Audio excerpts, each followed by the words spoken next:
기도하겠습니다. 은혜로우신 하나님 아버지, 하나님께서 이 아침에도 저희와 함께 하시고 저희를 인도하시고 또 저희를 붙드셔서 이 혼란하고 어지러운 세상 속에서도 이만큼의 믿음으로 살아갈 수 있도록 은혜를 주신 것을 감사를 드립니다. 세상을 보면 참 소망 둘 곳이 없다 하는 생각을 너무나 자주 많이 갖게 됩니다. 정말 하나님께서 다스리시는 나라, 그 온전한 하나님의 공의를 사모하는 사람들만 있는 것이 아니라 이런저런 모양으로 저마다의 욕심을 채우려고 하고 또 자기 뜻을 관철시키려고 하는 그런 자기 사랑의 의지를 가지고 살아가는 까닭에 사람들은 끊임없이 부딪히고 갈등하게 됩니다.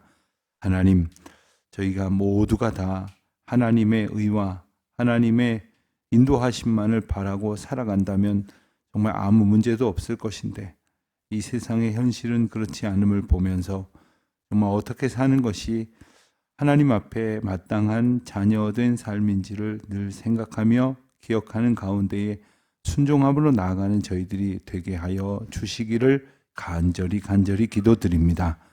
하나님 아버지, 이 나라 이 민족이 처하여져 있는 이 어지러운 현실을 주님께서 아십니다. 또 저희들의 연약함도 아십니다. 저희를 불쌍히 여겨 주시옵시고 속히 이 나라와 민족이 안정될 수 있도록 주님 은혜를 더하여 주시기를 기도드립니다. 하나님, 저마다 하나님 앞에서 겸손한 마음을 갖게 하여 주시옵시고 또한 하나님께서 우리를 한 시대, 한 민족과 한 나라와 사회 공동체로 묶어 주셨다는 사실을 겸손히 기억하면서 하나님께서 이루시고자 저희들에게 맡기신 귀한 사명의 뜻을 잘 감당할 수 있도록 은혜를 베풀어 주시기를 기도드립니다. 하나님, 대통령과 여야 지도자들 또 사회 각계 각층에 있는 리더십들에게 하나님을 두려워하는 마음을 갖게 하여 주시옵시고 또한 하나님을 의지하는 마음을 갖게 하여 주시옵소서. 하나님 앞에 꿇어 엎드려 겸손히 부복하고 오직 하나님께서 이 나라를 이끌어 주시기를 기도하게 하여 주시옵소서. 모든 나라 모든 백성들이 같은 마음 같은 소원을 품게 하여 주시기를 기도드립니다. 주님만이 우리의 왕이시고 주님만이 우리의 구주십니다. 오늘도 그와 같은 고백이 저희 입술 가운데 가득한 날 되게 하여 주시옵소서. 주님, 성탄의 복된 계절 맞이하여 어제는 이 지역 사회에 있는 이 많은 교회들이 함께 모여 하나님을 찬양하는 귀한 시간을 가졌습니다. 하나님, 저희들끼리만의 시간이 아니라 하나님의 은혜의 자리로 나아가는 고백의 시간이 될 수 있도록 주님 함께하여 주시옵소서. 주님의 권능을 의지하게 하여 주시옵소서. 하나님, 오늘도 주의 뜻을 구하며 주님 앞에 기도하기 위하여 이 아침 나온 주의 성도들을 하나님께서 눈동자와 같이 지켜주시고 그 마음을 위로하여 주시옵시고 그 육신의 평강을 덧입혀 주시옵소서. 주님, 오늘 여러 가지 이유로 출타 중에 있는 우리 교우들 안보하여 주시기를 원합니다. 하나님께서 저희들로 하여금 걷게 하신 그 모든 걸음 주장하실 줄 믿사오니 주님 앞에 마땅한 영광을 돌리는 시간들 살게 하여 주시옵소서. 병중에 있는 교우들, 연약한 교우들, 특별히 하나님께서 사랑하시는 우리 여러 장로님들, 권사님들, 집사님들, 우리 어린 자녀들에게 이르기까지 한 사람 한 사람 주님의 장중에 굳게 붙들어 주시옵소서. 해외에 있는 교우들, 지방에 있는 교우들, 군문에 나가 있는 자녀들과 유학 중에 있는 젊은이들, 주의 권능의 날에 주의 아름다운 소식을 듣게 하여 주시옵소서. 감사드리오며 우리 주 예수 그리스도의 이름으로 기도드립니다. 아멘.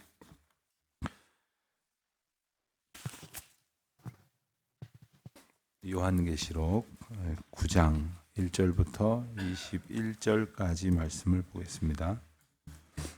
요한계시록 9장 1절부터 21절까지 말씀. 함께 봉독하도록 하겠습니다. 다섯째 천사가 나팔을 불매 내가 보니 하늘에서 땅에 떨어진 별 하나가 있는데 그가 무저갱의 열쇠를 받았더라. 그가 무저갱을 여니 그 구멍에서 큰 화덕의 연기 같은 연기가 올라오매 해와 공기가 그 구멍의 연기로 말미암아 어두워지며 또 형충의 연기 가운데로부터 땅 위에 나오매 그들이 땅에 있는 정갈의 권세와 같은 권세를 받았더라. 그들에게 이르시되 땅의 풀이나 푸른 것이나 각종 수목은 해하지 말고 오직 이마에 하나님의 인침을 받지 아니한 사람들만 해하라 하시더라. 그러나 그들을 죽이지는 못하게 하시고 5달 동안 괴롭게만 하게 하시는데 그 괴롭게 함은 전갈이 사람을 쏠 때의 괴롭게 함과 같더라. 그날에 사람들이 죽기를 구하여도 죽지 못하고 죽고 싶으나 죽음이 그들을 피하리로다. 황충들의 모양은 전쟁을 위하여 준비한 말들 같고 그 머리에 금 같은 관을 비슷한 것을 썼으며 그 얼굴은 사람의 얼굴 같고 또 여자의 머리털 같은 머리털이 있고 그 이빨은 사자의 이빨 같으며 또 철 호심경 같은 호심경이 있고 그 날개들의 소리는 병거와 많은 말들이 전쟁터로 달려 들어가는 소리 같으며 또 정갈과 같은 꼬리와 쏘는 살이 있어 그 꼬리에는 5달 동안 사람들을 해하는 권세가 있더라. 무저갱의 사자라. 히브리어로는 그 이름이 아바돈이요 헬라어로는 그 이름이 아볼루론이었다. 첫째 화는 지나갔으나 보라 아직도 이후에 화 둘이 이르리로다. 여섯째 천사가 나팔을 불매 내가 들으니 하나님 앞 금제단 네 뿔에서 한 음성이 나서 나팔 가진 여섯째 천사에게 말하기를 큰 강 유브라데에 결박한 네 천사를 놓아주라 하매 네 천사가 놓였으니 그들은 그 년월시에 이르러 사람 3분의 1을 죽이기로 준비된 자들이더라. 마병대의 수는 2만만이니 내가 그들의 수를 들었노라. 이 같은 환상 가운데 그 말들과 그 위에 탄 자들을 보니 불빛과 자줏빛과 유황빛 호심경이 있고 또 말들의 머리는 사자 머리 같고 그 입에서는 불과 연기와 유황이 나오더라. 이 세 재앙 곧 자기들의 입에서 나오는 불과 연기와 유황으로 말미암아 사람 3분의 1이 죽임을 당하니라. 이 말들의 입은 입과 꼬리에 있으니 꼬리는 뱀 같고 또 꼬리에 머리가 있어 이것으로 해하더라. 이 재앙에 죽지 않고 남은 사람들은 손으로 행한 일을 행하지 아니하고 오히려 여러 귀신과 또는 보소나 듣거나 다치거나 하지 못하는 금, 은, 동과 목석의 우상에게 절하고 또 그 살인과 복술과 음행과 도둑질을 회개하지 아니하더라. 아멘. 계시록은 심판의 책입니다. 심판과 구원이 함께 담겨져 있는 책입니다. 우리는 심판의 대상이 될런지 구원의 대상이 될런지 이 요한계시록을 보면서 우리는 알아가게 됩니다. 그러나 그 하나님의 구원의 본질과 구원을 통해서 완성시키려고 하시는 하나님의 사랑을 제대로 이해하지 못하면 그저 두려울 수밖에 없는 겁니다. 요한계시록을 자세히 공부하기 전에는 모든 사람들이 다 그런 마음을 갖습니다. 그러나 요한계시록을 조금만 깊이 있게 살펴보고 나면 이 요한계시록의 이 재앙의 말씀을 통해서 우리에게 주시는 것은 그 무시무시한 재앙 속에서도 우리를 구원하시고 우리를 하나님의 생명의 길로 인도하신다라는 약속, 이 약속을 붙들게 되는 겁니다. 우리가 계속해서 이제 심판의 내용들을 보는데 특별히 7 천사가 등장을 하는 장면 중에서 어제 4 천사의 등장과 함께 이루어진 심판을 보았습니다. 그리고 오늘 5번째 여섯 번째 이 천사가 등장하면서 빚어질 심판이 언급되어 있습니다. 첫 번째부터 네 번째까지 천사들을 통하여 하나님께서 보여주신 그 심판의 내용은 주로 이 자연, 우리가 살아가고 있는 환경에 가해지는 심판이었습니다. 그래서 모든 것의 3분의 1이 다 무너지고 끊어지고 그리고 불타오르고 그리고 우리 인생들이 살아갈 수 없도록 되어지는 큰 심판이 임한다라는 말씀이 이제 어제 우리가 본 말씀입니다. 여러분, 우리가 이 산소가 조금만 공기의 어떤 그 질, 그 공기에 우리가 누리고 있는 그 공기에 대한 만족도가 조금만 떨어져도 여러 가지 질병이 발생할 만큼 우리 몸은 취약합니다. 예컨대 공기가 안 좋은 그런 곳을 여행하면 금방 어떤 뭐 피부에 발진이 일어난다거나 뭐 눈이 아프다든가 뭐 호흡기에 여러 가지 어려움이 있다든가 그렇게만 좀 버틸 정도면 괜찮은데 병이 나는 경우도 있습니다. 하물며 모든 정도의 3분의 1, 물론 이것이 상징적인 의미라고 말씀을 드렸습니다만은 그 정도의 심판이 임하여질 정도의 환경의 악화가 이어진다면 그것은 이내 사람들을 향한 심판으로 전개될 것입니다. 그렇지만 오늘 본문을 보면 더욱더 분명하게 다섯 번째, 여섯 번째에 해당하는 심판은 바로 사람들을 향한 심판, 그 가운데에서도 특별히 믿지 않는 사람들을 향한 무시무시한 그 심판이 이제 오늘 말씀 가운데 소개되고 있습니다. 우리가 본 1절 말씀을 보면 다섯 번째 천사가 나팔을 불매 하늘에서 땅에 떨어진 별 하나가 있었다 했습니다. 그가 무적행의 열쇠를 받았다 했습니다. 무적행은 뭐냐? 무적행은 아주 끝을 가늠할 수 없을 만큼 깊은 구렁텅이라는 의미를 가진 지옥, 심판의 굴 이런 곳입니다. 그런데 그 열쇠를 누가 받았느냐 하면 하늘에서 떨어진 별이다. 떨어졌다 하는 표현을 느낌 가운데에 보면 뭔가 이렇게 잘못돼서 있어야 할 곳에서 이렇게 탈락된 그런 느낌이 들지 않습니까? 그래서 뭔가 이 부정적인 생각을 가질 수가 있습니다. 게다가 무적행의 열쇠를 받았다 하니까 그 전개가 어떨까 궁금하게 됩니다. 그런데 그래서 떨어진 별 그러면 뭔가 하늘에 있던 구성원이 탈락돼서 지옥으로 떨어졌나? 그러면 천사란 말인가? 그런 생각을 하게 될 수도 있는데 사탄이라 먼저 생각이 들 때에는 무적행의 열쇠를 받았다는 말에서 조금 의미가 안 맞습니다. 사탄이 무적행의 열쇠, 즉 권세를 가졌다? 우리가 생각할 수 있는 것은 이 무적행의 열쇠가 누군가에게서 주어졌다고 한다면 그것은 바로 보좌에 앉으신 왕, 하나님이실 것이고 그 하나님으로부터 무적행을 다스릴 수 있는 권세가 부분적으로 이제 주어졌다는 것이죠. 그렇기 때문에 우리가 기억해야 될 것은 모든 주권과 권세는 여전히 하나님께 있다 하는 사실입니다. 심판의 주권이 하나님이시며 그리고 그 심판 가운데 빚어질 모든 일도 하나님의 다스리시고 인도하시는 뜻 가운데 있다 하는 겁니다. 그런데 그가 무적행을 여니까 연기가 올라오고 또 3절에 보면 황충이 연기 가운데 땅 위로 나왔다 이렇게 말씀하십니다.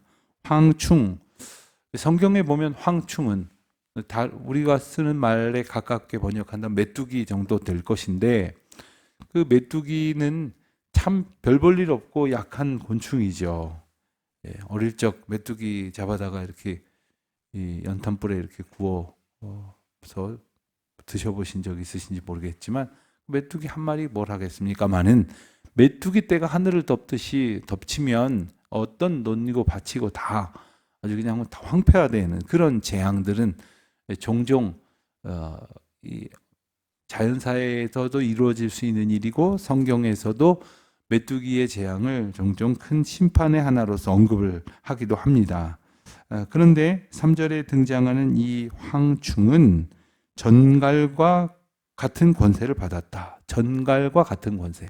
그러니까 전갈은 어떻습니까?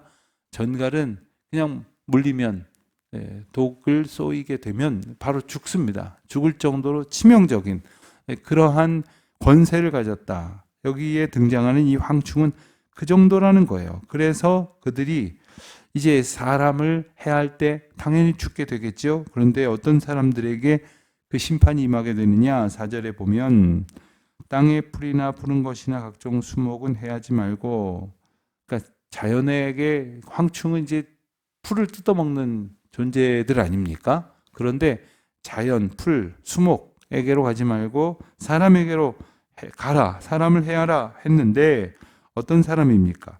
오직 이마에 하나님의 인침을 받지 아니한 사람들만 해하라.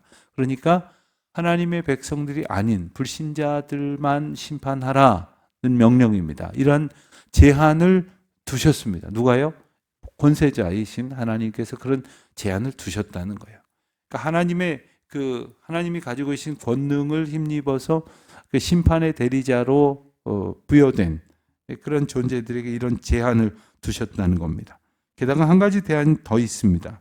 5절에 보면 그들을 죽이지는 못하게 하시고 5달 동안 괴롭게만 하셨다.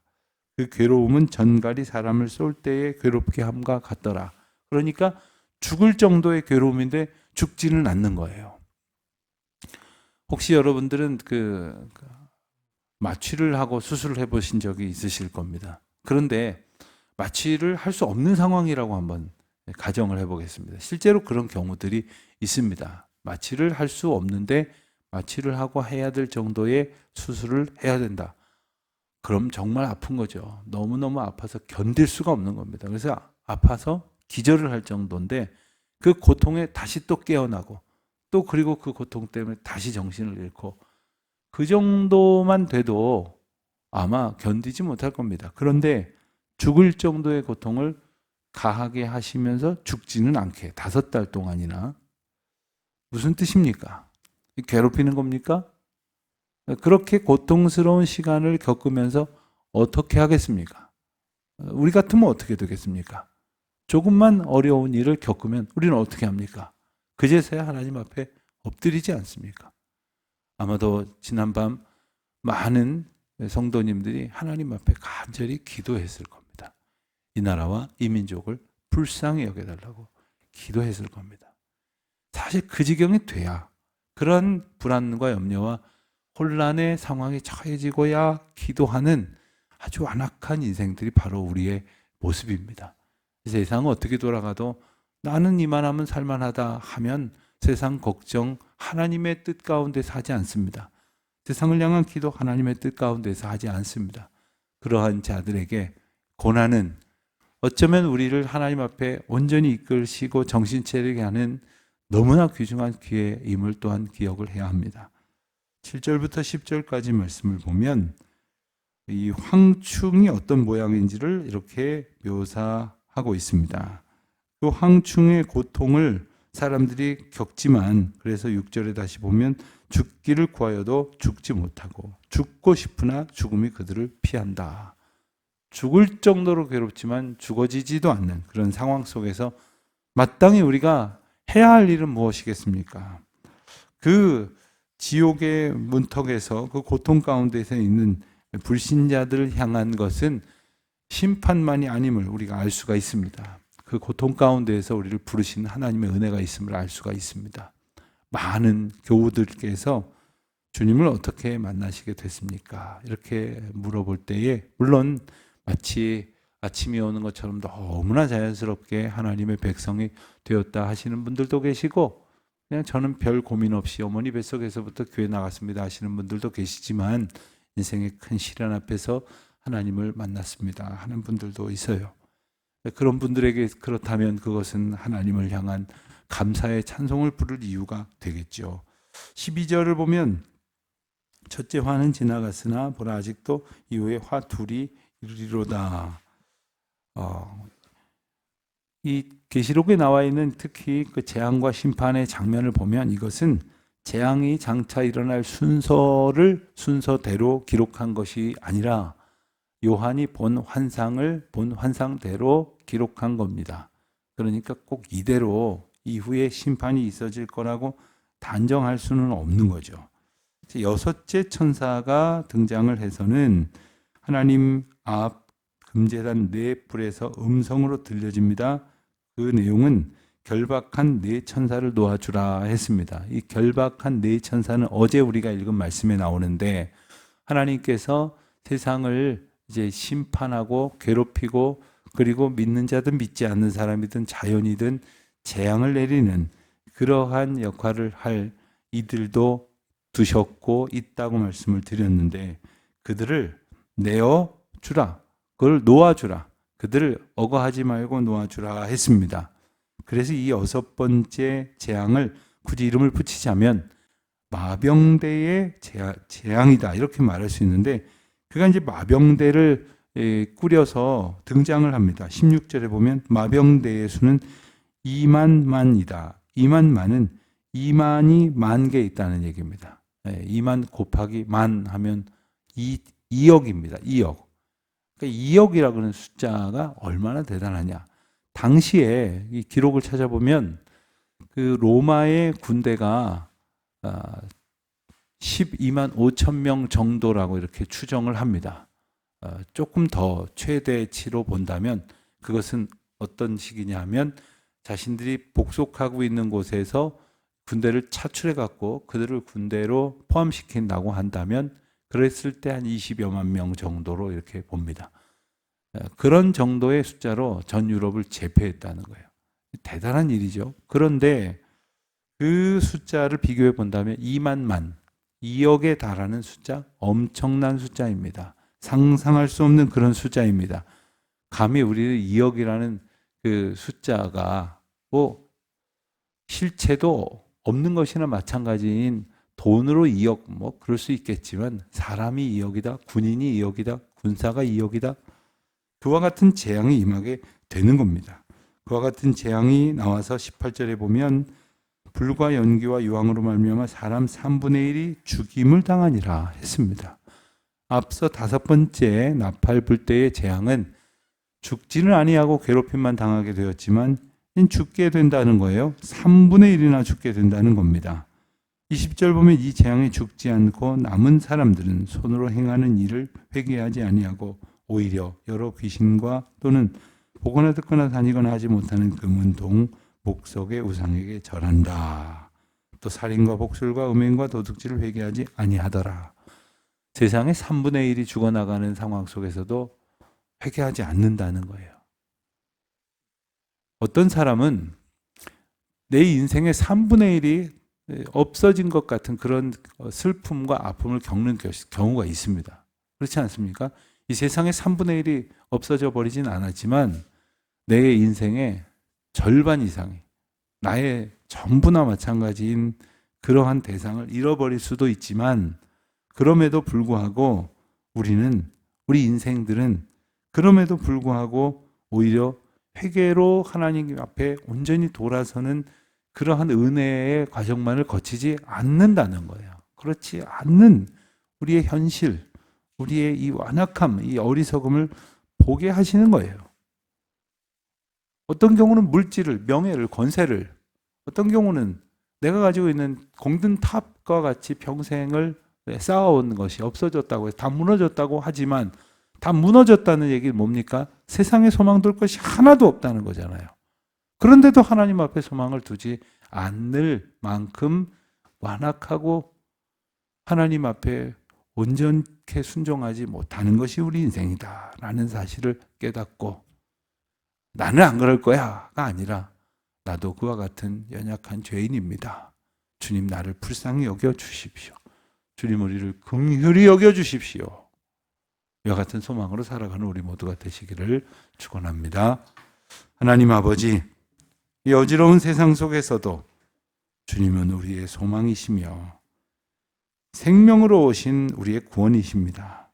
그 놀라우신 은혜를 오늘도 베풀어 주시옵소서. 예수님의 이름으로 기도드립니다. 아멘.